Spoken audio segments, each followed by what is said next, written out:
And, like if you're McDonald, like it makes a lot of sense that you'd say, hey, let's spin the wheel with this guy. I thought Sam played maybe his best, most important game of the season last year up in Seattle. He made some brilliant throws in that game, and that's a tough place to play. Again, if you can win in Seattle, they love you, and it's a really tough place to play. Welcome to the Greenlight Podcast presented by BetMGM. If you haven't signed up for BetMGM yet, use bonus code GREENLIGHT, and you will get up to a $1,500 first bet offer on your first wager with BetMGM. Here's how it works. Download the BetMGM app and sign up using bonus code GREENLIGHT. Deposit at least $10 and place your first wager on any game. If that bet loses, you will receive up to $1,500 in bonus bets. Just make sure you use bonus code GREENLIGHT when you sign up.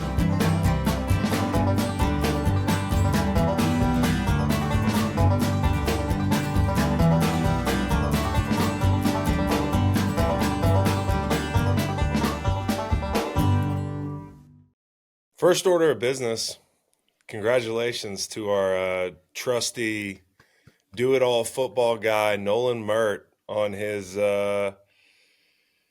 holy matrimony. Appreciate you. Big wedding this weekend. Cowboy Reed was in rare form at that wedding. He sure was. Cowboy Reed put on a performance for the ages. The word on the street is that he has become the fifth Mert brother. So an honor that I just makes my heart sing. Appreciate Makes that. It sing. Makes it sing. Right. Just an amazing time. The Merts were a blast to party with, as were the Walshes. Yep. It was a very Philly wedding, which I loved. When was a very Catholic wedding. Yep. And when the priest, should I call him the priest? Yep. He was talking about Jesus turning water into wine. Yeah. I was like, yes, we are here. That's right. In Philadelphia. It was fantastic. Also, starting to feel like I'm getting old because the priest was a lot younger than me. Oh yeah, yep. An old buddy of mine back in the day. An Irish Catholic, just like the rest of them in the building over the weekend. He's starting fast. Yeah. Yep. Pretty young guy up there doing the priest thing. Congrats, man. It was a beautiful wedding. You're gonna love it. I mean, it's just. Yeah, it's awesome. No, we're pumped, and shout out to my amazing wife Mags. Got my Super Bowl ring, so there we go. Yeah. There we go. We're pumped. They give you a Super Bowl ring, and it's all downhill from there. That's right. That's the big difference. I'm on a family vacation, and that explains the background. I'm stuffed in my daughter's room here. Who is 18 months old and maybe 19 at this point. I haven't really done the math lately because my head is buried in work and raising 3 children. The calendars are out the window. What day is it? I have no idea. I'm on a family vacation. Free agency feels like 3 days. Yeah. Note to self, if you're going to do a family vacation, the baby doesn't know that you're on vacation. Baby doesn't care that you're in Arizona. Baby doesn't care at all that the Niners cut Kyle Juszczyk or that the Texans have traded Laremy Tunsil. Baby doesn't care. So baby doesn't care about the time zone, none of that. So we are working through it. And planning this vacation, kind of didn't do the math that all of a sudden half the league was going to change uniforms in a single day when I'm supposed to be going to the fucking water park. It's just a blur. Like your Twitter timeline is just a blur of chaos. On top of the time zone, or on top of daylight savings time, so you're already a little groggy, and then you see things coming across. Oh yeah, the first day, I'm going west, so I presumably am I on Pacific time, am I on Mountain time? No, I'm in Arizona, which never changes at all for daylight savings time. And then on top of that, we get spring forward and free agency. So my head is fucking spinning. I'll give you the best I got.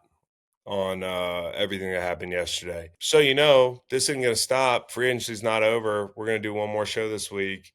Mina Kimes is going to be joining us. Heavy hitters only, coming on the show. Talk about free agency. We'll be having Mina on later in the week. I'll talk to you more about that before the end of the show. But yeah, let's just pick up the pieces when it comes to day one of free agency and try to figure this thing out on our own. Today, it is Tuesday. It's about noon Arizona time, so that means I have no idea what time it is on the East Coast. I think it's about 3 p.m. Is that accurate, guys? What time is it? What time is it? What time is it? Noon Eastern. It's noon Eastern. Oh, no, my fucking computer's at noon. I don't know what time it is. So it's 9 a.m. here in Arizona. So I was right at least about the 3-hour time difference. Right. My computer, man. I'll blame it on my computer. Damn, it's only noon. I have that much time left in this day. Yep. I wish I could do family vacations in 2X. You know what I mean? The way some of y'all listen to my podcast, that's how I like to do family vacations. I love my family. Love them the most when we're at my house. You know what I mean? Yeah. Hopping on a 5-hour flight, not necessarily going to make me love them more. Staying Right. home, I love them the most.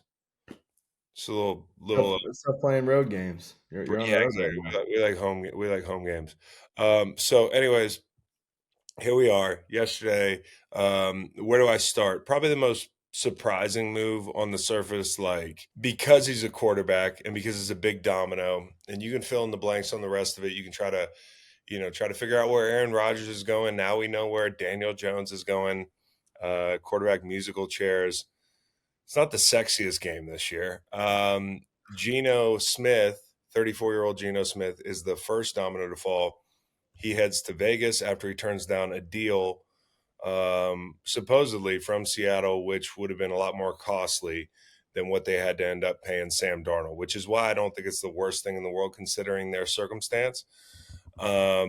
Listen, it's 3 years, $100.5 million, which is a team-friendly deal in today's NFL. 33.5 per year is about 18th in the league when it comes to QB market, and slots him right above Baker Mayfield, which, by the way, seems like a big bargain at this point. And it's basically the same deal he got last offseason in Tampa, which is not quite a prove it, as you put it, Nolan, but it's also, it's not quite a you're our guy. It's kind of wild to think about in today's NFL that $55 million guaranteed it's not a, hey, you're our guy. It's Right. not a commitment to the player on a level where you're like, yeah, this is our quarterback of the future. That's the way things are now. It's a lot of money. Good deal for Sam Darnold, who gets to get paid one more time before he turns 30. And that's part of the deal is he's not 30 yet. He's 27 years old. Geno is 7 years older. You could make a case that both guys have only worked in one place so far.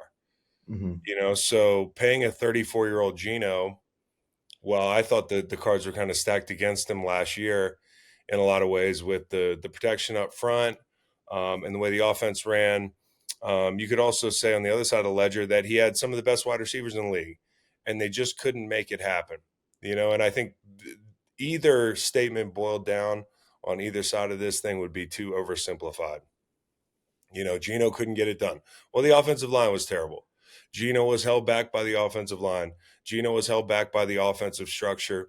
Geno was held back by the lack of run game over the years. He also made some really bad mistakes in the red zone last year. He also made some really bad turnovers in big spots last year that were backbreaking for them in big games. So while I think Geno may well be the upgrade in the short term that Vegas needs to get this ball rolling in the right direction, I think he will get the ball rolling in the right direction. What their ceiling is, I don't think it's tremendously high. I don't know if the ceiling in Seattle is tremendously high. But again, Sam Darnold winds up in a place where if you get a home game in the playoffs, and they failed to do that last year because of the way they sputtered down the stretch, you can win some games in the postseason in Seattle with this particular team if you fill the offense out right. Now, that's a big if, but you got a GM and John Schneider, who does a hell of a job generally, and now has 5 picks in the top 100. And they had 3 when they woke up the other day before they traded DK Metcalf to Pittsburgh. Mm-hmm. And I think the DK capital you get back from that is it's a fringe top 50 pick. Yep. Where it's a fringe top 100 pick you get back for Geno. So, there's some Geno truthers out there, right? And they're going to say this is terrible. You should have given Geno till 40 to figure this thing out. I don't know. People fall in love with quarterbacks. I'm not a Sam Darnold truther, although I think he deserves to be a bridge somewhere at the very least at this point in his career with what he proved last year. And he's also got something more to prove, as evidenced by the end of last season. And that's kind of what it's going to be in Seattle. And the risk that Seattle takes on is this first year, it's on the heels of the guy's best season of his career by far. And now you got to commit to him because of where you are at north of a prove-it deal, right, as we talked about, and hope in year one that the mask doesn't come off this guy and that he's not hideous, that it doesn't look more like Carolina, that it doesn't look more like New York. Yep. And I don't think it will. I think it'll look better than that, but we have to be prepared for this prospect. The prospect that he is truly walking into an offense that is a level below the offense he was on last year. I like JSN. And getting rid of DK Metcalf and Lockett, I think it's 2 things. Number one, getting rid of DK Metcalf it's a football move, but it's also a culture move, I think. Reading the tea leaves, I don't know that things were ever perfect in that wide receiver room or that it was ever easy to get on the same page with DK Metcalf. He's not a guy who's got the whole route tree at his disposal. He's a tremendously talented guy. He helps you a lot in the red zone. You have to replace a lot of that production there, but I think there's something to the best guy in your room being JSN and the vote of confidence that tells you now they're like, hey, you're the lead dog. Bobo's like our number 2 right now, but that's going to change between now and the opener this year. But no matter what they do, they could hit it out of the park. They still have work to do. They had trouble inside. They had trouble outside last year up front. And, when you had Charles Cross and Abe Lucas, and again, I say this all the time, Charles Cross came out of the gates and I thought he was going to be one of the better tackles of the decade, right? He was tracking that way off the top. I don't know about his anchor anymore. I don't know how I feel about Charles Cross. He has some work to do. He has something to prove this year. And Abe Lucas has not been able to stay healthy. And the guard spots, it's been a shit show. I think no matter how you slice it, as it stands today, the risk is that you are paying a guy based off of 1 year of production, a little deep into his career, right? And then on top of that, the offense in Seattle is not going to be the offense in Minnesota. There is no Justin Jefferson. You've got a Jordan Addison type guy, right? I don't know who you like better, Jordan Addison or JSN, but I do know this: JSN doesn't play next to Justin Jefferson. So I tend to be pretty bullish on JSN's future. And I think if you can fill things out around him, I know that Clint Kubiak on the positive end of things has been with Sam Darnold in San Francisco. I think part of this whole thing is, Macdonald saying, hey, I like the way we went on defense last year. We improved as the year went on. Leonard Williams comes in the picture. Jones comes in the picture at backer, which we saw out the gate was the biggest problem with that defense was linebacker. I mean, it was a really bad situation. They improved. Okay. And so now you're like, hey, Clint, I trust you, who comes over from, New Orleans. And, if that first month of the season is evidence enough, that offense can work, right? There's a small sample size of that offense, performing at a high click, but they have backs in Seattle who they like. They're going to run the football. Maybe wide receiver isn't as important in an offense like that. Everything's condensed. You've got multiple tight ends on the field a lot of times. Running the football is going to be key. Physicality, getting on the edge, play action pass, all that stuff I think Sam can do. But the coverage is going to be a little more bare than it was in Minnesota off the top. And not take anything away from Clint Kubiak, who I like. And I think Macdonald likes him enough to say, hey, do your thing. Let's hit the reset button offensively a little bit. He's not Kevin O'Connell yet. right? And so on every level, Sam Darnold is taking the field in Seattle with probably less bullets in his gun than he had last year.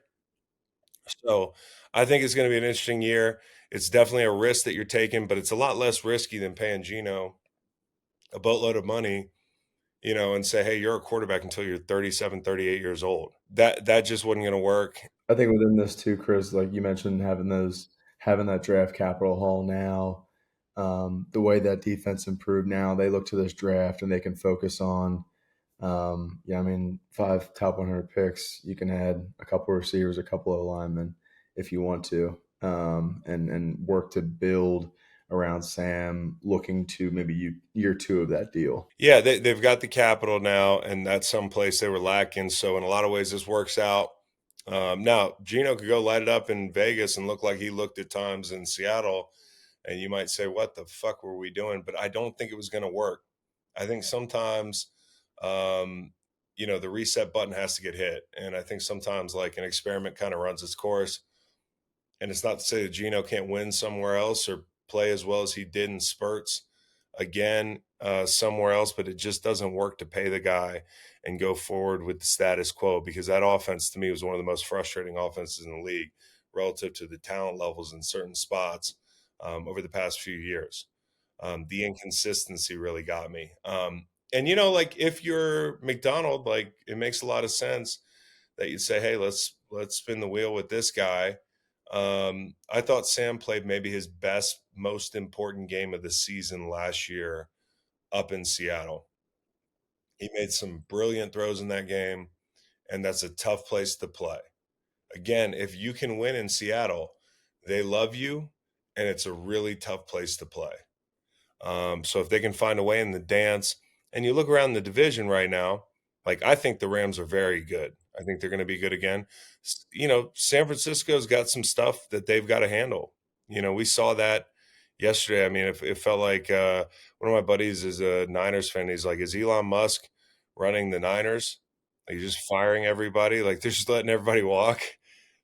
A lot more transparent of a process with the Niners, right down to the cap space that it frees up. But, like the Niners are in the middle of a total kind of like reset in preparation to pay their quarterback. And that's going to be a polarizing thing.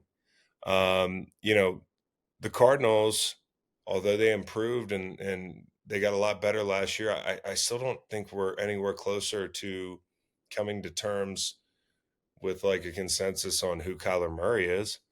So this is an opportunity for them to shake it up and try something and see if it sticks. And we will see. So, yeah, they also locked up Jones, who we talked about, Ernest Jones, linebacker, who changed everything for them last year, and Jaron Reed as well, who's an important piece for them up front. So I think defense is going to be continuing to build, and the offense is let's see what happens. Not a bad way to be. The other big one was Laremy Tunsil, as I mentioned earlier. I understand, like, when you draft a very good quarterback like CJ Stroud, you have to circle dates on the calendar when things are going to get tough. And from an accounting standpoint, they are going to get tough in the next year and a half, right? Like Josh Allen's deal, massive, by the way. Congratulations, Josh Allen. One of the best 2 quarterbacks in the NFL, 2 or 3. And he's paid like it. And CJ Stroud has an opportunity to prove that he's one of the best quarterbacks in the NFL, maybe not best 2 or 3, but he can make up a lot of ground next year. And it's going to be time to pay the piper there. And when it's time to pay the piper there, you're also going to have to pay Will Anderson. You're going to have to pay Derek Stingley. There's a lot of decisions you have to make. And if you are going to let Tunsil walk, who I think you owe 21 next year, he's going to want an extension. Like, let's get something for an elite left tackle who still, by every metric in the book, other than like penalties, is one of the best in the game. Like he's still locking people down in pass pro. I think part of the issue is he's supposed to be the lead dog on that offensive line, and that offensive line was terrible last year. Now, part of it was possibly the coaching. They let the offensive line coach go. They promoted from within the assistant offensive line coach. They have let Bobby Slowick go. They have a new offensive coordinator. The problem remains the offensive line was terrible. And so you might think, you walk into that room and you say, hey, you come from like a place where you say, hey, who do we keep? That's sometimes a lot more simple a conversation. And it would stand to reason that you would walk into that room and say, hey, yeah, we keep Laremy Tunsil. But when you look at what they got for him, 2025 third, seventh, and a 2026 second and a fourth, and you save $14 million in cap space, 42 in cash over the next 2 years, like it's not the worst thing in the world. I know it's not going to sit well with some people who are like, like look at the team on the other end of this. When you have a great rookie quarterback on a rookie deal, you invest in the protection of said quarterback. Well, one team's doing that and the other is saying, hey, we got to take this risk here because we got to pay so many people, including that quarterback, soon. And they're ahead of the Commanders on this timeline. So, like, they've got to do this. This is a math deal. I also think there might be more to it internally. I don't want to speculate, but like it just feels like a thing where maybe things got stale. And part of that is the unit was terrible last year. And I know like heavy is the head that wears the crown. Sometimes you get blamed for things that aren't your fault. And sometimes when you have 19, 20 penalties in a season and you're not publicly accountable for those things, like, and if you talk to certain Texans fans, they might say, well, I didn't hear him taking accountability for those penalties or the issues up front or that sort of thing. Like, I think eventually you become a little bit more expendable. Now, I think he's going to make the Commanders very happy in this thing. I think he's a hell of a football player. And Laremy Tunsil's a guy that I've always had a soft spot for in my heart. And it's not, it's not because he smokes pot. It's because like many other people do, it's because he got so fucked over for when you think about what actually cost him tens of millions of dollars and changed the trajectory of a couple of franchises there. I mean, it's the dumbest thing in the world. The Fast dumbest. forward a few years from now, they don't even test for it anymore. Right. Essentially. I mean, I know they kind of do, but like the guy got absolutely fucked over early in his career for doing something stupid at the time in the context of what the norms were in the league, but not harmful to anyone. Mm-mm. Except maybe himself. That was a lot. The gas mask thing, I've never tried that. I'm pretty sure he just slept it off. But the whole thing is, he's a guy that I always want to do well. I think he's a great football player. He in some ways can be one of the most forgotten elite tackles in the NFL. Like we often talk about, rightfully so, Lane and Trent Williams and people like that. And we talked about Tyron Smith before he kind of came back down to earth and age got him and injuries got him. People like that, Penei Sewell, but this guy is one of the elites. And now the Commanders have an elite tackle to protect Jaden Daniels, who they believe is an elite quarterback. I do too. But again, lots of penalties last year. And that Texans offensive line, if you include the postseason numbers, 65 sacks. So it's kind of a reset button thing. So who plays left tackle? I'm not really sure. Like, it could be Fisher. It could be any one of these guys that are already on the roster. Like they had to shuffle a lot of people over the last couple of years. I know that Nolan, you said that the draft class at tackle is not like elite, maybe, but I think Yeah, for me, that's what it sounds like. I think for me, if you've got a guy like C.J. Stroud, I don't care if you have to overpay a little bit or reach, you have to fill this spot. Whether it's somebody on the roster or somebody in the draft, like you just cannot go into the season without feeling good about this spot. So even if you have to draft a guy in the second who you had as a 3, something like that, like you have to have a starting caliber tackle coming out of this draft or somebody in the building, and hope for the best of the group. That the offensive line coach was a huge problem last year. That sometimes can be it, you know. And I think for the Commanders, it's a huge move because if you remember at the end of last season, Cosme got hurt, really good guard for them. He's going to miss a lot of the season. This year, you can slide Coleman in to guard. He's a rookie from TCU last year who did an admirable job in there at tackle, can bounce around. He can play guard for you. Tunsil at tackle, obviously. You still have Wiley, Biotish, who's a really good player at center.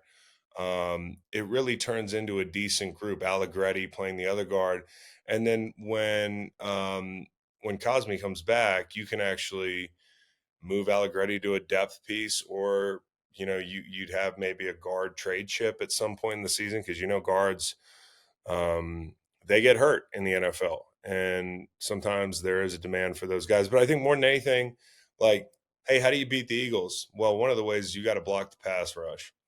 And so I'm not saying it's a completely, Eagles centric move. Like whether you're in the NFC East or not, you want a dominant left tackle to protect your franchise quarterback, especially when he's young on a rookie deal. This is what you do. You go all in. Um, and it is kind of ironic though that Houston, who was in this mode a year ago, is shedding probably the first thing you think about that you want when you have a quarterback on a rookie deal, but the math is the math uh, when it comes to the Texans. Yeah, the math is the math, and I think it does get into an interesting question too. Um, I just wonder if internally the Texans look at the changes they've had to the group they were excited about last year. Now you have a new play caller offensively in Nick Caley. Tank Dell just had an additional knee surgery last week to repair his ACL. He had the other torn ligaments repaired the first surgery. Now he's doing the ACL. That resets his return to play clock. So you don't know when you're going to have him. They trade for Christian Kirk. He's only played 20 games in 2 years. So really, your only certain commodity at receivers, Nico Collins, and so I think with that, you mentioned the accounting, which I think is a big piece of it, and it's also the question of, hey, our offensive line was not good enough last year with Tunsil, Right. so now we look at, hey, the cupboard might be kind of bare for CJ this season. Maybe this is the time we make this change, both from an accounting perspective and to get some assets that we can kind of replenish the skill spots. You also think about, hey, like since the Commanders are signing elite um, tackles, what are the Eagles doing at edge? Because these two teams are going to be. I'm not quite on the Chris Brockman train on the Rich Eisen show. My boy Chris, who had such a ridiculous take that it prompted a "Come on, bro" from Rich Eisen. Rich Eisen. I've never heard Rich Eisen.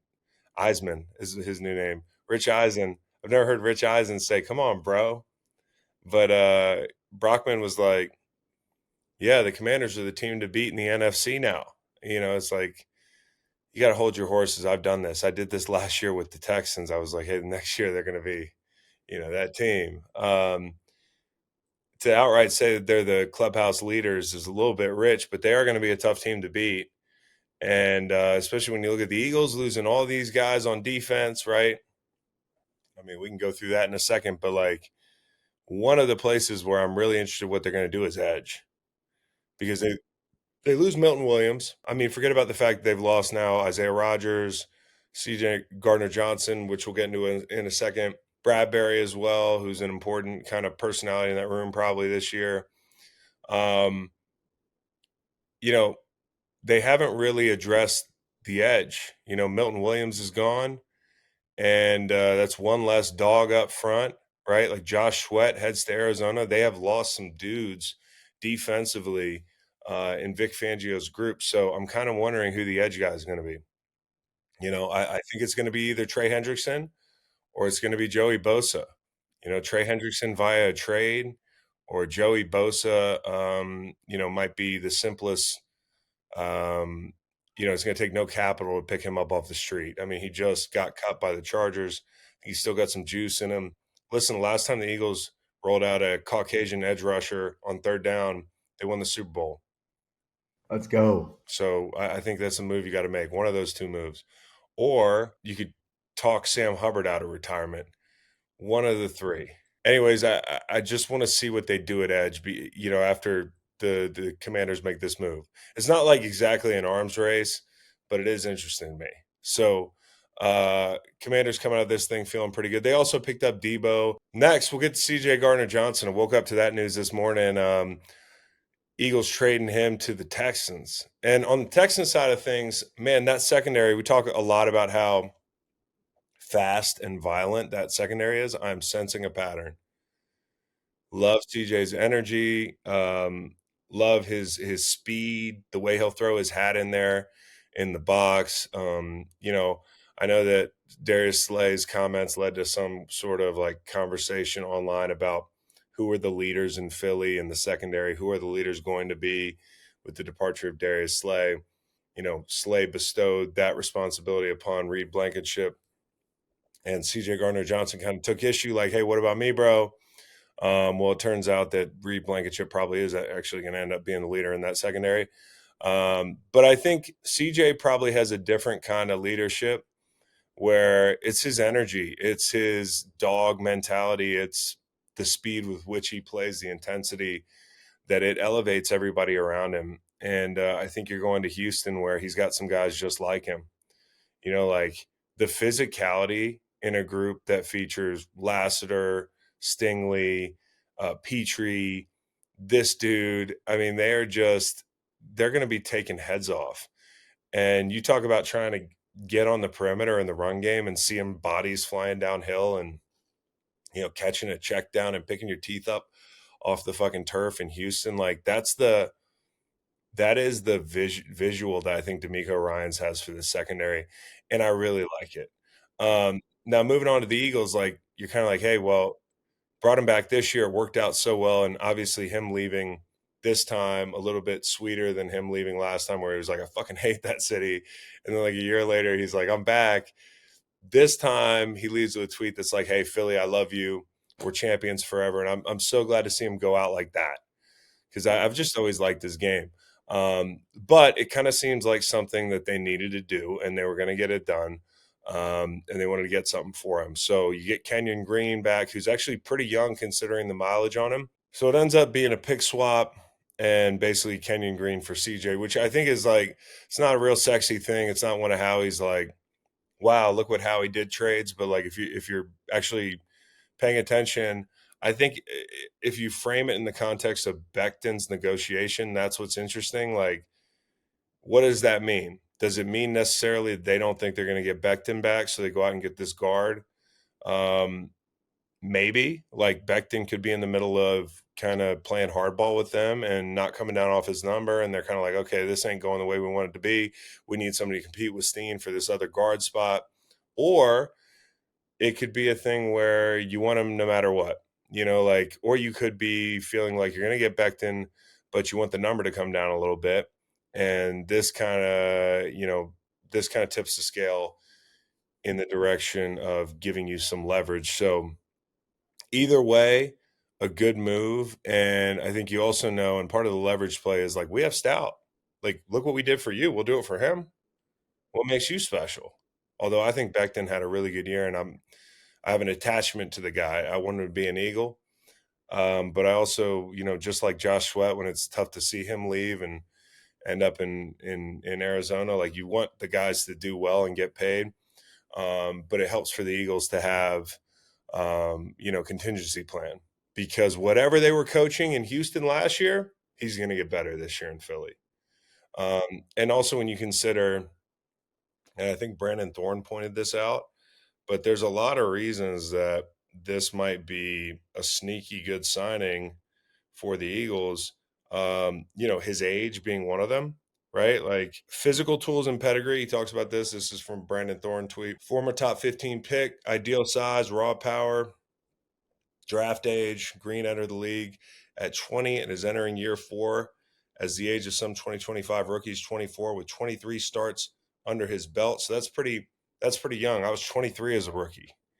When I put things into context, it just gives you a lot more time to develop and figure out who you are. And sometimes with a 20-year-old rookie, what you see the first couple of years, it's still debatable who that person is. So I think when you stick him in a Stoutland room, that's great.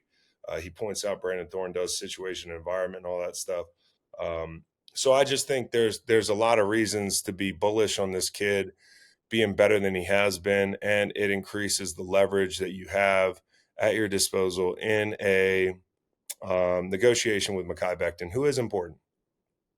So, of all the losses that the Eagles sustained, I kind of feel like Milton Williams is the biggest one on defense. I mean, you could argue that Slay's the biggest one, because of the importance of corner, but I don't know. Maybe I'm like some of you and you figure eventually there will be age regression with an older corner, right? Like if I'm looking at like who's a young player that I would have loved to see play their whole career in Philly, Milton Williams. And what hurts is like you found him in the draft, but you've gotten so good at this thing that like you can't afford everybody.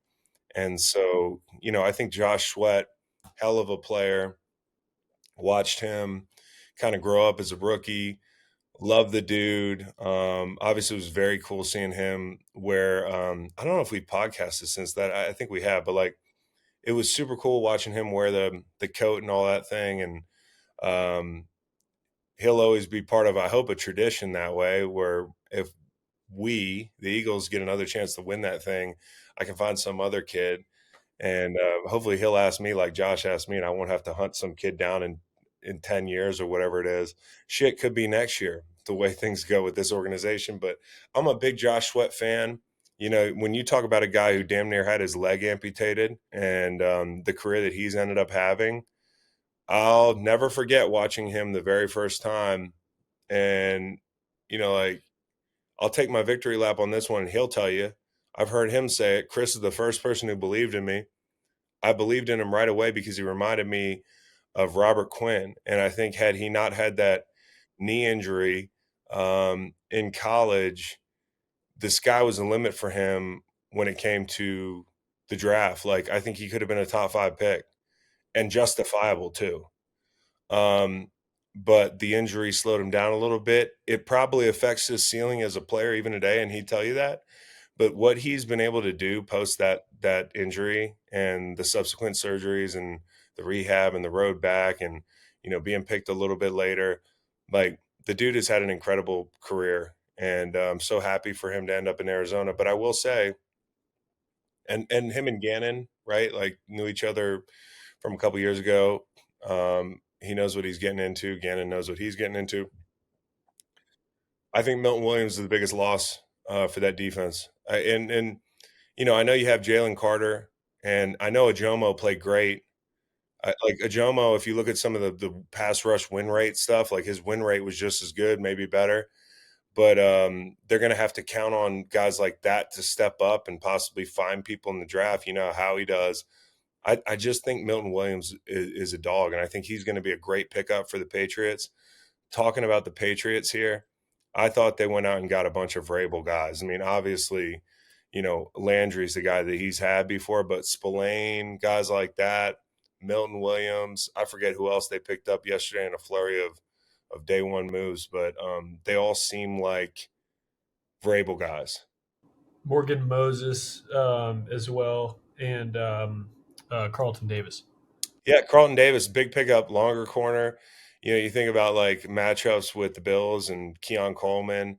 You need length to play ball against that group, and I think Comparing with Gonzalez as well. exactly. I mean, you've got 2 good corners now. You have what you hope is a franchise quarterback. You move to protect him with a left tackle. You've got a defensive tackle, adding to what I think is a pretty talented defensive line in some spots, like Keon White. Is somebody that we've been on early, and I think he's going to take off playing next to Milton Williams and that sort of thing. So excited about what the Patriots are doing for sure. And on the offensive side of the ball, our guy, Mac Hollins. Mac Hollins is a big one. I think Mac Hollins makes your team better, man. We were just talking about with Shakir, Khalil Shakir, who that came out today, spoke highly of him. I mean, no surprise. That guy played some big, big roles. for that Bills team, not only on special teams, but as a position player this year. Had to catch a lot of footballs in big spots, including the playoffs. You couldn't get rid of him, you Right. know?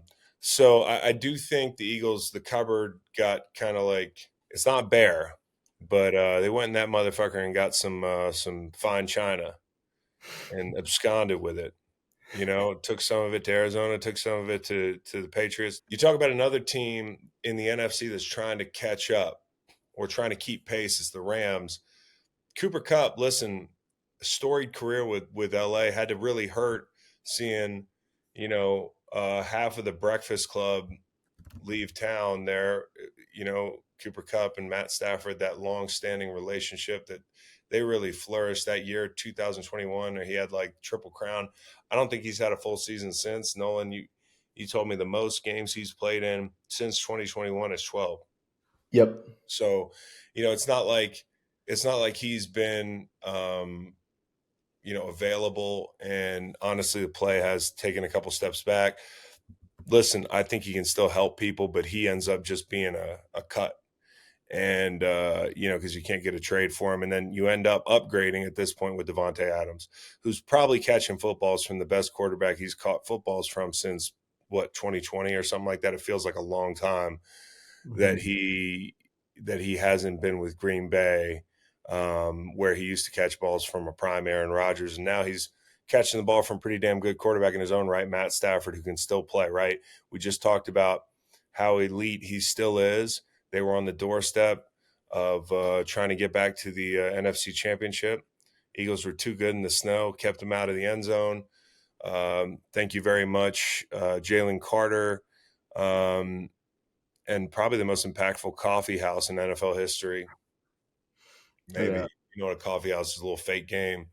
Crafty play from the young defensive tackle. But anyways, you end up in a situation now where if you want to beat the Eagles or the Niners in your division or Seattle, like, you talk about Woolen, who didn't have as great a year last year, but you've got some pretty damn good Witherspoon guys in the secondary. San Francisco has now lost the corner in Ward. The Eagles have now lost the corner in Slay, right? Rodgers is gone. So, like, you're seeing some of these groups lose some guys in the secondary. It's important to have at least two really good wide receivers, and they have that in LA now. Who's the number one? I don't know. I think it's Puka. That's just my opinion. Yep. Somebody's going to call me crazy, but I think the guy's pretty fucking good.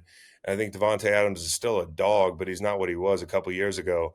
Either way, they're happy because they feel like it's an upgrade. And because you look around the league, you look around the division, and like we have gained in an area where I think some other elite defenses or traditional powerhouses in the NFC are losing a little bit right now. And so that's a really good move for them. He wanted to be on the West Coast. The Niners, right up the road from the Rams. I saw on Reddit today, they said Sourdough Sam got cut. He's the mascot. So that's the way that the Niners fans are feeling. They said, breaking news, Sourdough Sam got cut, released. It was too expensive. The use check is gone. Juice is gone. Like, that feels like old Yeller for those guys. Like, he was like the first guy they brought in from Baltimore. Yeah. Like, he saw the whole big swing and a miss. Hmm. And I say that respectfully because, like, to not win a Super Bowl is not the end of the world. Like, 31 teams every year don't. And a bunch of franchises are chasing it for the first time. A bunch of them haven't done it in a long time. San Francisco, with everything that they had lined up for them over the past 6-7 years, not able to win one. And now it feels like the time where we have to really start over in preparation to pay Brock Purdy, which is probably going to be a polarizing issue in and of itself. But we have to line things up so that we can do that. And that includes, like, the Niners bringing in a guy like Farrell, who's a tight end that most people don't even think about, 3 years, $20 million or whatever it is, to probably absorb some of Kyle Juszczyk's responsibilities. And he's now 33 years old, and that's how fast things go in the NFL. Like, Yep.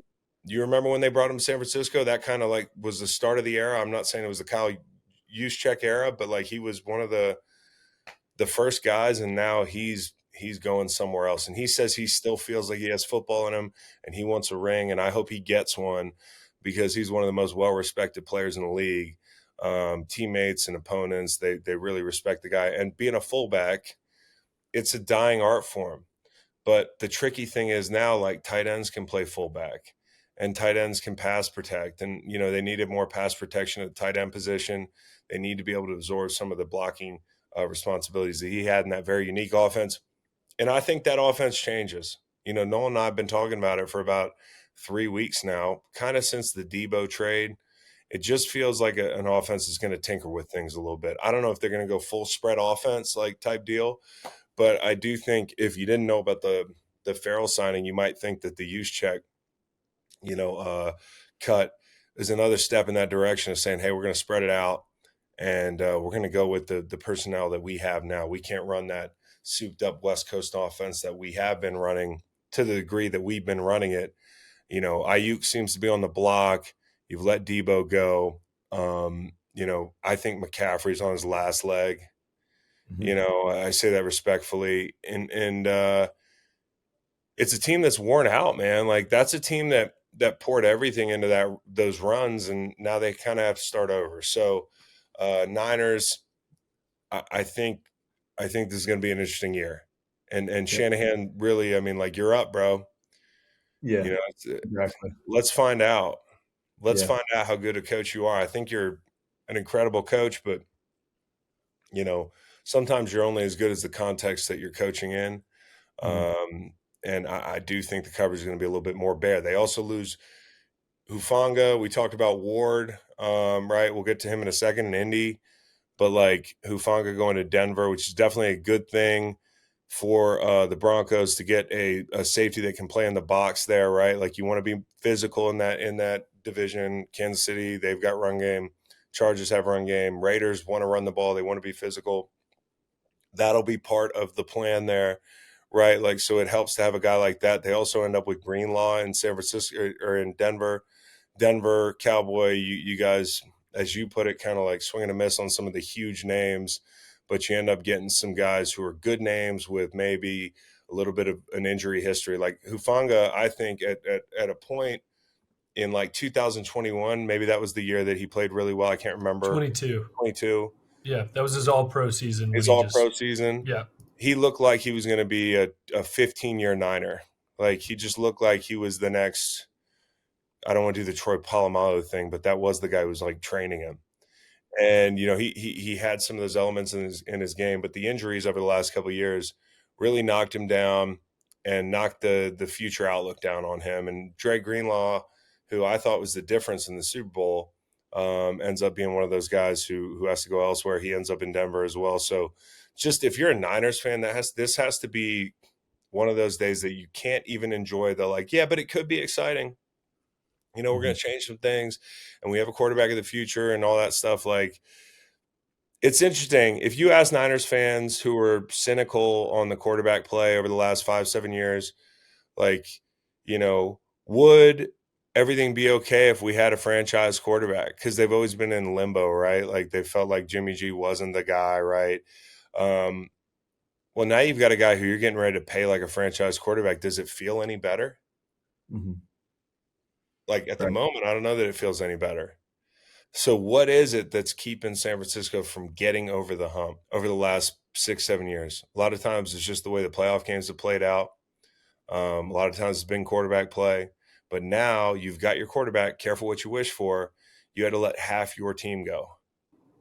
All told, $258.5 million signed in free agency from ex-49ers in the last 12 hours. Dudes got paid, and most of them aren't going to have to deal with California taxes. So pretty impactful day for a lot of those gentlemen. So Rams, Niners, we got the NFC West there. The Texans, we talked about the big trade with the Commanders. I thought the Bears did a great job. Shout out to IYC and Poles, who, you know, a lot of people took out some of the issues last year on probably the whole organization. But to me, that was going to be what it was. You were going to deal with a year like that. We said it when you drafted Caleb Williams. It's not going to be all sunshine and glory holes in Chicago, as Jerry Jones would put it. You know, like that kid was not quite ready, but I sure did like what I saw from him. You know, like we talked about it all year. The getting hit, the getting up off the turf, the tough situations where, you know, things aren't going your way, the end of game sequence on Thanksgiving, that had to be rock bottom for that whole team, the organization. They have to fire Eberflus, the whole thing. But I think through it all, what you realize is you have a franchise quarterback. I do believe that. I think you finally got the guy that can pull the sword from the stone. And for Bears fans, they don't have to go through this whole like running joke about Kyle Orton and Jason Campbell and Jay Cutler and yada, yada, yada, and the varying degrees of how close they've been to having the guy over the last 20, 25 years, however long it's been. Rex Grossman, Super Bowl quarterback there, not a winner, but an appearer. I think Caleb Williams is the guy. And I think that is why you're making the push. You also have a group in Ryan Poles and Ian Yates Cunningham who I think, independent of the situation they're in and how you perceive that situation, will be pushing hard to fortify this rookie quarterback or this second-year quarterback. But they're also not like on the front end of their tenure. And I think being aggressive is to be expected with guys who last year some people were saying, not me, but some people were saying like, well, the GM's got to go too. Like, you know, like when things go wrong, eventually everybody in the building is in the crosshair. And so I think like them being aggressive is part of that, but I think it's just the right thing to do. Tooney from Kansas City, Dahlman from Atlanta, Jonah Jackson from LA. Like they've kind of put together an all-star group of interior linemen. You know, it's not the flashiest thing in the world. And like if you're building a dream team in sports, like the least sexy subset of athletes is probably guards and centers. But they do have like a guard and center dream team here, right? Like they've got some good football players that they've accumulated in just like a week or two period. And so the outlook for Caleb Williams is a lot better immediately. Not only that, on the defensive line, they had Grady Jarrett, who's a player I respect immensely, who had a great career in Atlanta, who wants to finish on top, who's been close, man, like 28-3 game, all that stuff. He's been an Atlanta athlete for his entire career, like not exactly a factory of happiness. And now he heads to Chicago to see if he can turn that place around up front, along with Montez Sweat and Odeyingbo from the Colts. Am I saying that name right? Yeah. I want to Dio Odangbo. Odeyingbo. I want to make sure we get this right because I think we're going to be saying his name a lot. You know, we said it a good amount in Indy. I thought he had a really nice year 2 years ago, and last year the numbers weren't eye-popping, but you know, I think most people can see, including Dennis Allen and the Bears, like this kid can play. He's got great size. That's a Dennis Allen staple, having big physical guys up front. So in New Orleans, they had guys like Davenport. They got guys like Cam Jordan. They got guys like, you know, I think Onyemata is like as a guy who can move around a little bit, like, right? Like they've got these big bodies, these big body types. I think Granderson's a bigger guy. Like it makes sense why Dennis Allen would want a bigger frame guy. And I think honestly, like where he was in Indy last year with not a lot of pass coverage behind him, fractions of time not in his favor, he's going to be playing in front of some really good corners on a fun defense across from Montez Sweat, next to Grady Jarrett. Like, I think that's exactly it, Chris. Like we talk about this all the time on the show. Like, is it better as a DN to rush opposite an elite guy or next to? And you have both those things here now, though, with like Dio, you know, across from Montez, and now Montez next to Grady Jarrett. So that's really right. good combinations there. Yeah. So actually, immediately this team got more physical. You think about who they play in a division with. They play in a division with Detroit. They play in a division with Green Bay. Very physical, right? Like, I'm not leaving Minnesota out. I think they're physical in a different kind of way. They're trying to add. Look what they're doing. They added Hargrave. They added Jonathan Allen this morning, right? Like Kwesi's just going out and making his team, adds Will Fries up front. Like they're trying to get big and physical there. They're trying to get big and physical in Chicago. This is a physical division when you look at the other two teams. Like we went to Green Bay in preseason. That's a big-ass team, okay? So these teams are trying to get bigger, more physical, and protect this very special quarterback. I think he has a chance to be very special. Very special. Let me say special. Very special. I need to leave some room for, growth. If I want to call him, what's better than very special? He's got a chance to be special in that he's a guy that could be your quarterback for 10 years. Okay. So Colts, talked about the Colts with the guys, they just, Dangbo came from there. Colts seemed to me when I woke up earlier this week to be like the most, I mean this with all due respect, like just kind of like, why are you here? Right. Like franchise right now. Like, what are you doing? You're kind of in purgatory because you can't figure out like, damn, do we really fuck it up bad with this quarterback? Is Richardson, is he that bad? Or is he worth fighting for another year? Is he worth giving an honest try? Is he worth building around a little bit?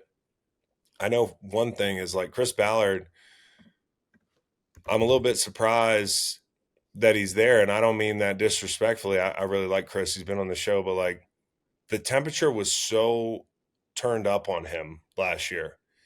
And frankly, like the whole organization, fans didn't seem happy. Media members didn't seem happy. Pat McAfee was getting into a spat with his team. Like that was how ugly the whole thing was last year.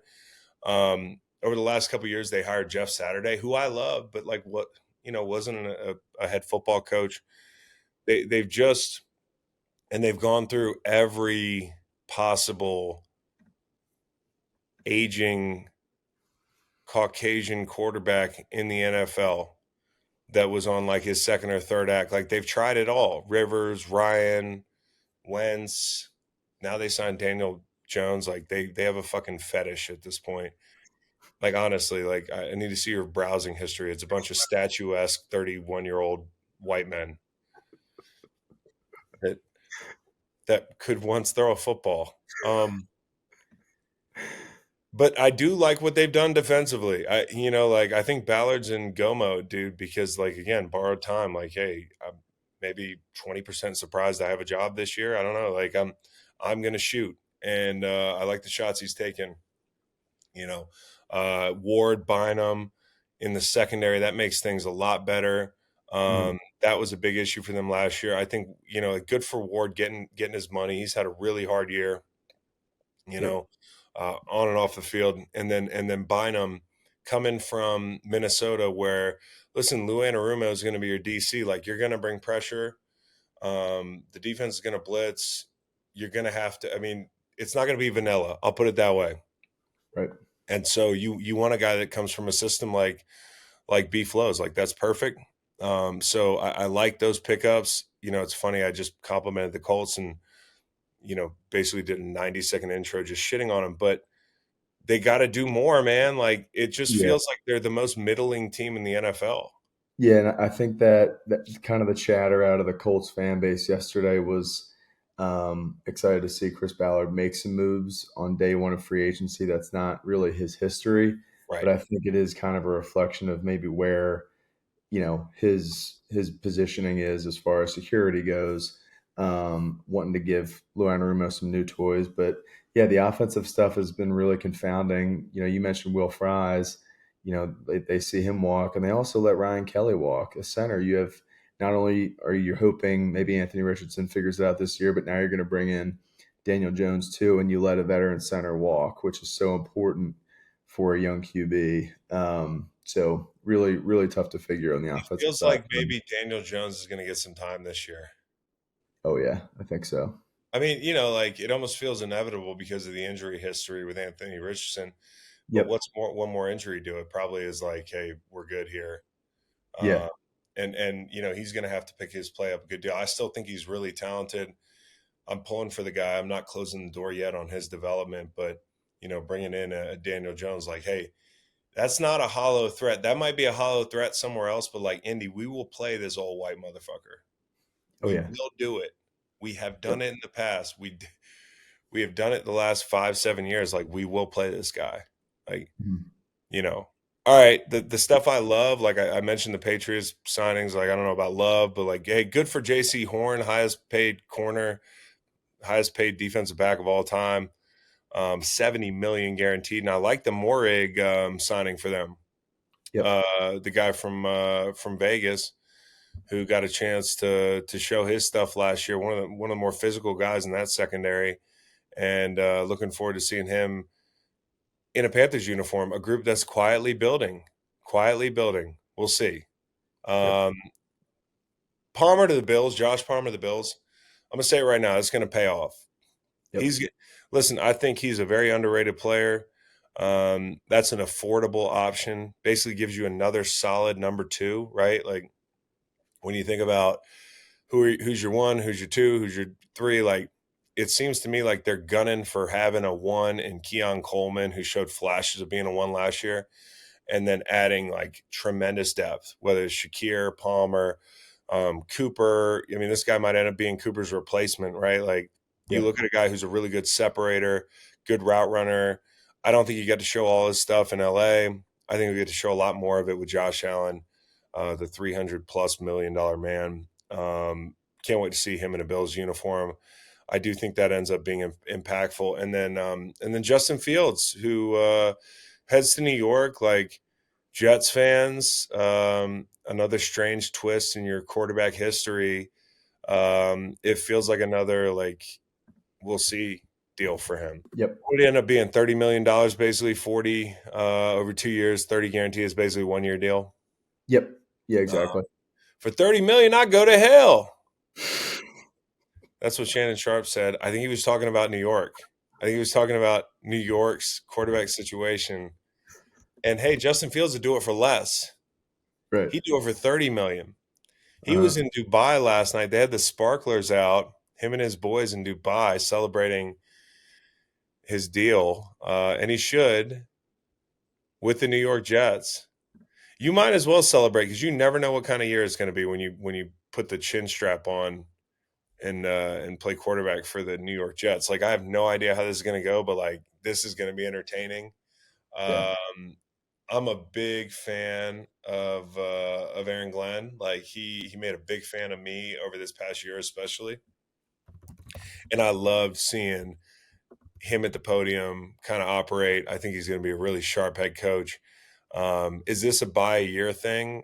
Is this hey, we're going to draft a guy anyways thing? Is this we'll see, we're taking a stab at this thing kind of deal? I don't know, but I'm pulling for Justin Fields. I am. Yep. I'll admit that.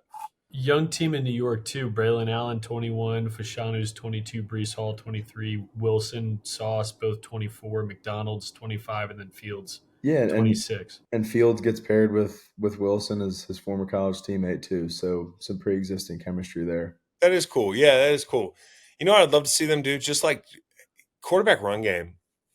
Yeah. Just like, just figure out a way to differentiate yourself. Like, and I'm not talking about every once in a while. You got this guy for a year, put some wrinkles in that offense that makes it a bitch to deal with and prepare for. Mm-hmm. Because if he's your quarterback, that has to be part of the deal. And you talk about the really good backs that they have. Right. I mean, they could be a physical football team if they work at it with Justin Fields at quarterback, but that's going to involve the offensive line being very physical as well. So I don't know, like, last thing left, Steelers, that's where he just came from. Like, what are they doing? Like, what you first off, I don't know what scriptwriter pitched DK Metcalf and George Pickens in the same wide receiver room. Hey, here's Van Jefferson. Hey, guys, calm down a little bit. Hey, guys, it's not that serious. Hey, chill out for a second. Like, what are they hoping happens? Like, what do they think is going to happen in that room? Is this an experiment of some sort? Could be. Now, I'm a fan, especially of George Pickens, and I think DK is immensely talented and is going to look cool as shit in that Steelers uniform. Like, he's going to look like scary in that Steelers uniform. But, skill sets, I wouldn't say redundant, but both home run hitters, right? Like, both home run hitters. You still got Mike Williams on the roster. Is that the case, or is he free? You got Van Jefferson. Is Calvin Austin under contract? I don't know. Like, I don't know what is going on, because you don't have a quarterback currently that you really feel like is the QB of the future. Like, Russell is an option. Mm-hmm. Justin was an option. He's no longer there. Aaron Rodgers is starting to feel like there's two teams fighting over Aaron Rodgers, the Giants and the Steelers. Is that what it kind of feels like? Yep. As of today? Yep. Giants, like, hey, you can throw the ball to Malik Neighbors. It's going to be awesome. Mm-hmm. And can you imagine Pittsburgh with Aaron Rodgers, DK Metcalf, and George Pickens? Can you imagine him trying to take George Pickens to sit in a dark room with him? Like, how long George Pickens would last in a dark room? George Pickens would fight his way out of the dark room. He would be breaking windows, punching invisible men. He would be flipping out to get out of that room. It's like that meme, like Mike Tomlin's sitting there and he's like, God, why do you keep giving me your toughest battles? And God's like, yeah, this one's a little messed up. Yeah, this one's a little messed up, but also this one's a little tough. Mike Tomlin is the guy who's doing this to himself. Like, he's a sadistic guy. Like, God's like, you did this, not me. I'm not doing this one. You're the one that keeps, like, they have a tradition of just guys who seem to be a little tough to deal with. Yeah. Like, embracing that challenge. And so we'll see. Like, for the record, I think George Pickens has the chance to be. I mean, like, some people are going to be like, we know. And I'm like, a year ago when I told you that, you were all like, oh, I don't know about that. Now it's pretty clear to see the guy could be the best in the business. I mean, he's got that kind of talent. I'm not saying he's there or anything close, but he's got a lot of talent. And DK Metcalf's pretty damn talented too. But yeah, like, where are your other guys? Like, your possession receivers, it kind of feels like they're building. Remember when Brandon Staley used to say, I want like the Chicago Bulls, and he forgot to put like the fucking the Steve Kerrs out there with him. Right. And he just had a bunch of tall guys. Mm-hmm. Like, it kind of feels like we're going that direction where it's, hey, we've got these home run threats. Who's the quarterback? Not sure yet. Could be Rodgers. Could be, I don't know who else. Like, could be Jameis Winston. Maybe a trade for Kirk Cousins. Kirk Cousins trade. You never know. Kirk Cousins is not done. I don't think he wants to be done. It's Steelers are becoming really good reality TV. Yeah. And this year is going to be very interesting. I don't have a take. I just am wondering, like, fly on the wall, how did those conversations go? When somebody was like, hey, we should trade for I got an idea. We should trade for DK Metcalf too. And the wide receivers coach, asshole puckers. He's like, how am I going to control – who's the wide receivers coach? Look it up right now. Zach Azzani joins the Steelers staff from the New York Jets, where he served as a wide receivers coach in 2023. He has coached wide receivers for 26 years, spending the last 7 seasons coaching that group in the NFL with Denver and Chicago, following 18 years at the collegiate level. For his lifetime of service, he will be rewarded by being beaten up by 2 of his elite wide receivers in meetings at least once a week. Trying to get them on the same page every Sunday. When the DK Metcalf trade was proposed, what did that look like? Zach Azzani was the Popeyes lady meme. Oh yeah, he just sat outside the meeting room like, Holy shit. Like, hey, I'm hoping they have a great year together because I like the Steelers. I like George Pickens. I like DK Metcalf. It's just the consumer in me cannot ignore the entertainment factor that comes with pairing these two together. What if they're just like the two like best friends? Just best friends. There's no, Well, that's and what they I think just they're beat the hoping is shit out of like their secondary in OTAs, and then every AFC North team. they just fucking harness their disruptive. George Pickens like, finally, somebody who gets me. Yeah, right. Yeah. Agents of chaos, dude. Total agents of chaos.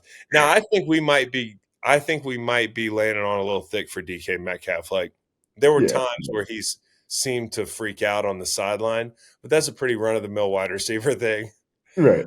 I think George might be on another level, and maybe DK is the voice of reason. Yep.